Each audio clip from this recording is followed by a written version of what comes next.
This is just a follow-up to this brief quiz that you had on Georg. That's how you pronounce his name. Georg Simmel. Georg. Georg.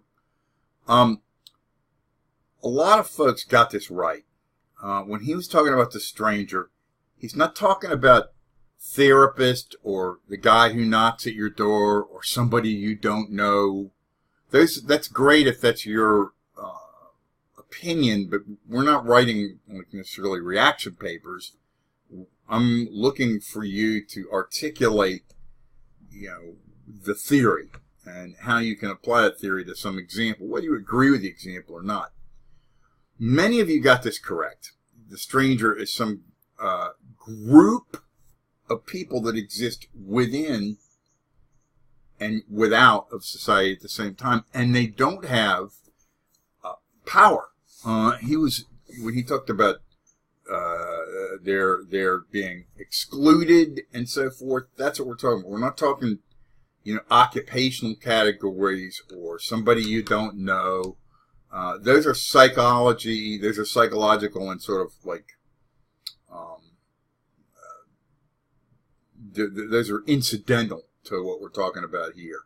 So, dive into the material if you need to review this.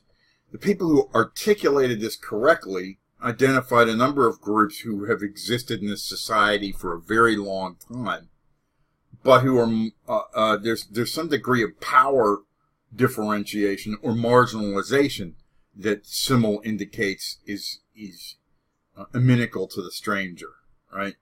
For example, many of you correctly identified a whole host of groups: African Americans, Muslims, immigrants, migrant workers, the LGBTQ community.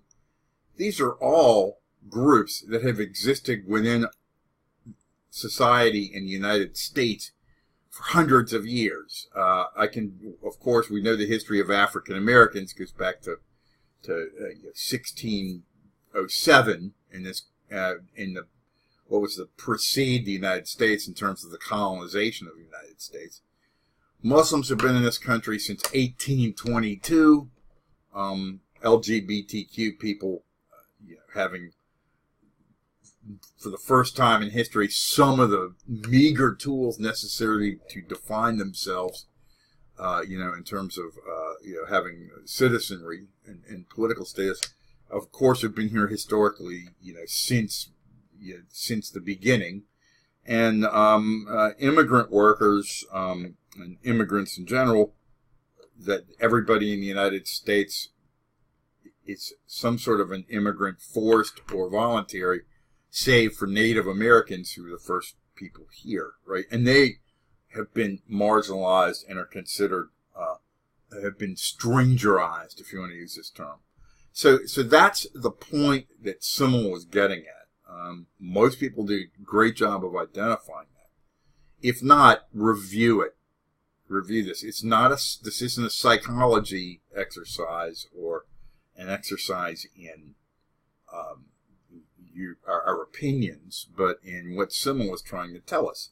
Because Simmel is going to shed some light on W.E.B. Du Bois, when you read him, and you're going to, at least a couple of folks are going to have to really dive into this. So you really need to have a good grasp moving forward of what we're talking about here. Thanks, everybody. He's doing excellent work so far, and I'll be back with you soon.